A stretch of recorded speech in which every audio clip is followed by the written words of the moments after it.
problema dos crentes é que quem não frequenta a igreja é diabo. Quem não dá o dízimo é diabo.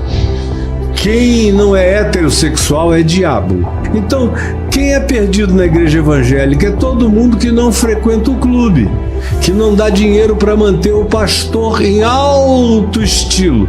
Tá todo mundo no inferno. Para os evangélicos, quem não tem a informação da igreja evangélica está no inferno.